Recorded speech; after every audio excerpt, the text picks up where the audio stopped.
Why does good sex so often fade, even for couples who continue to love each other as much as ever? And why does good intimacy not guarantee good sex, contrary to popular belief? Or the next question would be, can we want what we already have? That's the million-dollar question, right? And why is the forbidden so erotic? What is it about transgression that makes desire so potent? And why does sex make babies and babies spell erotic disaster in couples? It's kind of the fatal erotic blow, isn't it? And when you love, how does it feel? And when you desire, how is it different? These are some of the questions that are at the center of my exploration on the nature of erotic desire and its concomitant dilemmas in modern love. So I traveled the globe, and what I'm noticing is that everywhere where romanticism has entered, there seems to be a crisis of desire. A crisis of desire as in owning the wanting. Desire as an expression of our individuality, of our free choice, of our preferences, of our identity. Desire that has become a central concept as part of modern love and individualistic societies.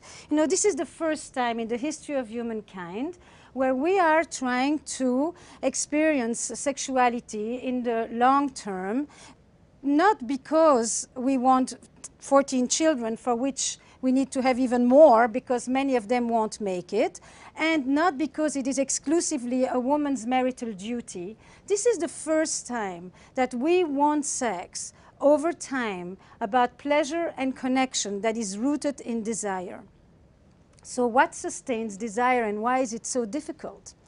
And at the heart of sustaining desire in a committed relationship, I think, is the reconciliation of two fundamental human needs. On the one hand, our need for security, for predictability, for safety, for dependability, for reliability, for permanence, all these anchoring, grounding experiences of our lives that we call home. But we also have an equally strong need, men and women, for adventure, for novelty, for mystery, for risk, for danger, for the unknown, for the unexpected, surprise, you get the gist, for journey, for travel. So reconciling our need for security and our need for adventure into one relationship, or what we today like to call a passionate marriage, used to be a contradiction in terms. Marriage was an economic institution in which you were given a partnership for life in terms of children and social status and succession and companionship. But now we want our partner to still give us all these things, but in addition, I want you to be my best friend and my trusted confidant and my passionate lover to boot, and we live twice as long. So we come to one person, and we basically are asking them to give us what once an entire village used to provide. Give me belonging, give me identity, give me continuity, but give me transcendence and mystery and awe all in one. Give me comfort, give me edge, give me novelty, give me familiarity, give me predictability, give me surprise. And we think it's a given, and toys and lingerie are going to save us with that.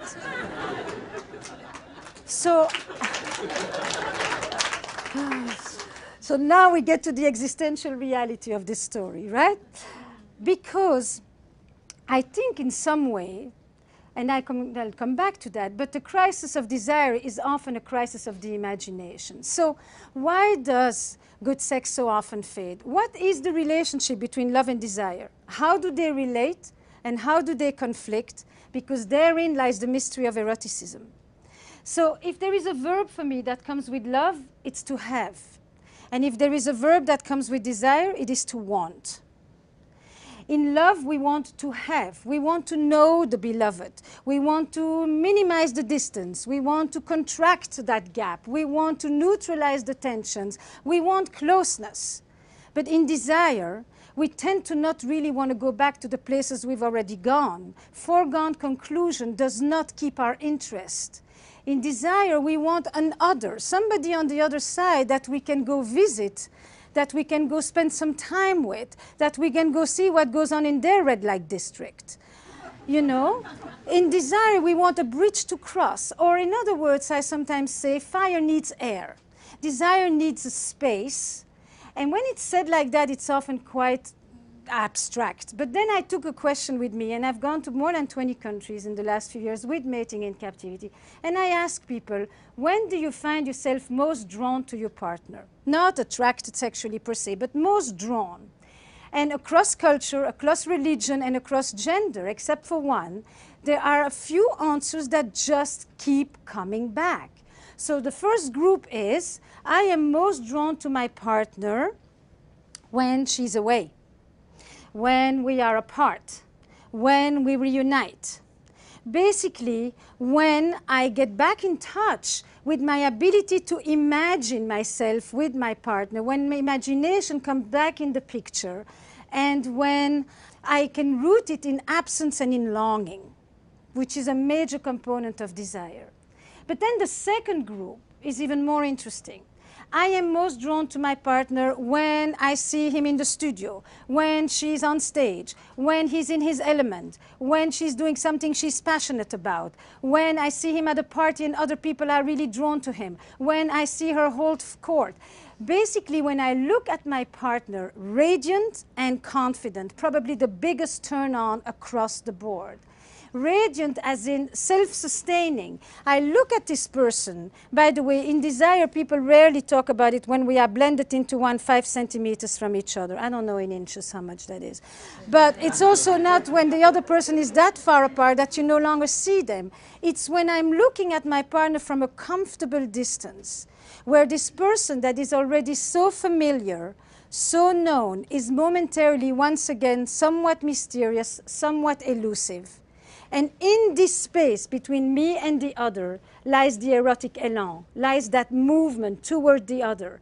Because sometimes, as Proust says, mystery is not about traveling to new places, but it's about looking with new eyes.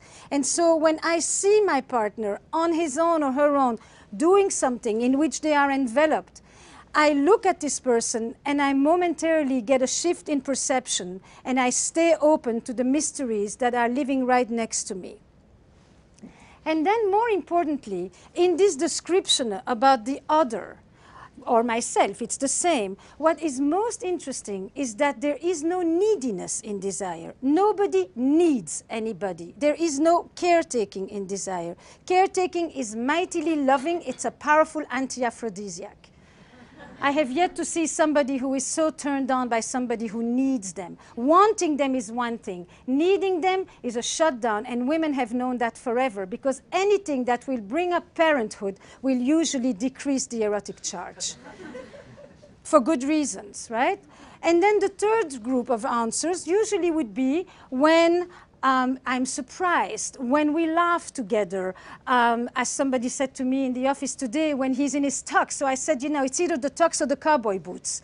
You know, but basically it's when there is novelty. But novelty isn't about new positions. It isn't a repertoire of techniques. Novelty is, what parts of you do you bring out? What parts of you are just being seen? Because in some way one could say, sex isn't something you do, huh? Sex is a place you go. It's a space you enter, inside yourself and with another or others. So where do you go in sex? What parts of you do you connect to? What do you seek to express there? Is it a place for transcendence and spiritual union? Is it a place for naughtiness? And is it a place to be safely aggressive? Is it a place where you can finally surrender and not have to take responsibility for everything? Is it a place where you can express your infantile wishes? What comes out there? It's a language. It isn't just a behavior. And it's a poetic of that language that I'm interested in, which is why I began to explore this concept of erotic intelligence. You know, animals have sex.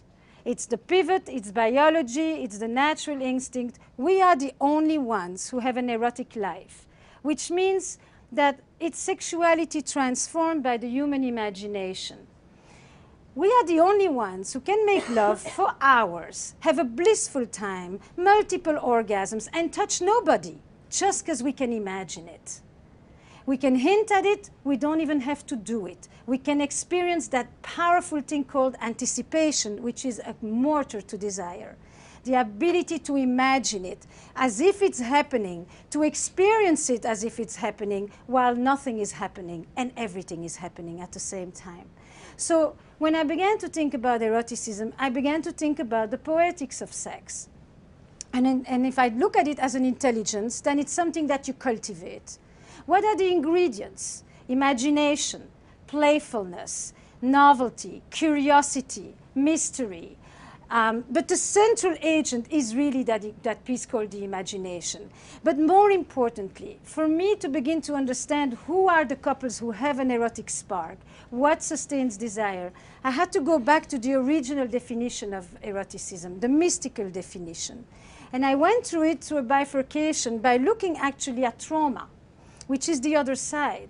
And I looked at it looking at the community that I had grown up in, which was a community in Belgium, all Holocaust survivors. And in my community, there were two groups, those who didn't die and those who came back to life. And those who didn't die lived often very tethered to the ground, could not experience pleasure, could not trust, because when you're vigilant, worried, anxious, and insecure, you can't lift your head to go and take off in space and be playful and safe and imaginative. Those who came back to life were those who understood the erotic as an antidote to death. They knew how to keep themselves alive. And when I began to listen to the sexlessness of the couples that I work with, I sometimes would hear people say, I want more sex. But generally, people want better sex. And better is to reconnect with that quality of aliveness, of vibrancy, of renewal, of vitality, of eros, of energy that sex used to afford them or that they've hoped it would afford them. And so I began to ask a different question. I shut myself off when? Began to be the question. I turn off my desires when, which is not the same question as what turns me off is, and you turn me off when. And people began to say, I turn myself off when I feel dead inside, when I don't like my body, when I feel old, when I haven't had time for myself, when I haven't had a chance to even check in with you, when I don't perform when at work, when I feel low self-esteem, when I don't have a sense of self-worth, when I don't feel like I have the right to want, to take, to receive pleasure. And then I began to ask the reverse question. I turn myself on when? Because most of the time people like to ask the question, you turn me on, what turns me on? And I'm out of the question. You know? Now, if you are dead inside, the other person can do a lot of things for Valentine. It won't make a dent. There is nobody at the reception desk. You know? So I turn myself on when? I turn my desires. I wake up when? You know? Now, in this paradox between love and desire, what seems to be so puzzling is that the very ingredients that nurture love, mutuality, reciprocity, protection, worry, responsibility for the other, are sometimes the very ingredients that stifle desire. Because desire comes with a host of feelings that are not always so favorites of love. Jealousy, possessiveness, aggression, power, dominance, naughtiness, mischief. Basically, most of us, you know, will get turned on at night by the very same things that we will demonstrate against during the day. You know, the erotic mind is not very politically correct. If everybody was fantasizing on a bed of roses, we wouldn't be having such interesting talks about this. You know, but no, in our mind up there are a host of things going on that we don't always know how to bring to the person that we love, because we think love comes with selflessness, and in fact desire comes with a certain amount of selfishness in the best sense of the word. The ability to stay connected to oneself in the presence of another. So I want to draw that little image for you, because this need to reconcile these two sets of needs, we are born with that. Our need for connection, our need for separateness, or our need for security and adventure, or our need for togetherness and for autonomy. And if you think about the little kid who sits on your lap, and who is cozily nested here and very secure and comfortable. And at some point, all of us need to go out into the world to discover and to explore. That's the beginning of desire. That next exploratory needs curiosity, discovery. And then at some point they turn around and they look at you. And if you tell them, hey kiddo, the world's a great place, go for it, there's so much fun out there, then they can turn away and they can experience connection and separateness at the same time. They can go off in their imagination, off in their body, off in their playfulness, all the while knowing that there's somebody when they come back to. But if on this side there is somebody who says, I'm worried, I'm anxious, I'm depressed, my partner hasn't taken care of me in so long, what's so good out there? Don't we have everything you need together, you and I? Then there are a few little reactions that all of us can pretty much recognize. Some of us will come back, came back a long time ago. And that little child who comes back is the child who will forgo a part of himself in order not to lose the other. I will lose my freedom in order not to lose connection. And I will learn to love in a certain way that will become burdened with extra worry and extra responsibility and extra protection. And I won't know how to leave you in order to go play, in order to go experience pleasure, in order to discover, to enter inside myself. Translate this into adult language. It starts very young, it continues into our sex lives up to the end. Child number 2 comes back but looks like that over their shoulder all the time. You know, are you going to be there? You're going to curse me? You're going to scold me? You're going to be angry with me? And they may be gone, but they're never really away. And those are often the people that will tell you in the beginning it was super hot. Because in the beginning, the growing intimacy wasn't yet so strong that it actually led to the decrease of desire. The more connected I became, the more responsible I felt, the less I was able to let go in your presence. The third child doesn't really come back. So what happens if you want to sustain desire, it's that real dialectic piece. On the one hand, you want the security in order to be able to go. On the other hand, if you can't go, you can't have pleasure, you can't culminate, you don't have an orgasm, you don't get excited because you spend your time in the body and the head of the other and not in your own. So in this dilemma about reconciling these two sets of fundamental needs, there are a few things that I've come to understand erotic couples do. One, they have a lot of sexual privacy. They understand that there is an erotic space that belongs to each of them. They also understand that foreplay is not something you do 5 minutes before the real thing. Foreplay pretty much starts at the end of the previous orgasm.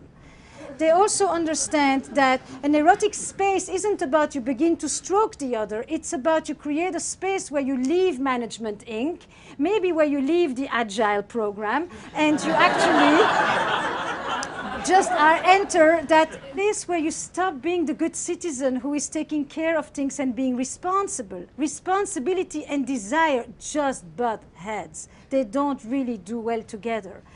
The erotic couples also understand that passion waxes and wanes. It's pretty much like the moon. It has intermittent eclipses. But what they know is they know how to resurrect it. They know how to bring it back. And they know how to bring it back because they have demystified one big myth, which is the myth of spontaneity, which is that it's just going to fall from heaven while you're folding the laundry like a deus ex machina. And in fact, they understood that whatever is going to just happen in a long-term relationship already has. Committed sex is premeditated sex. It's willful, it's intentional, it's focus and presence. Merry Valentine.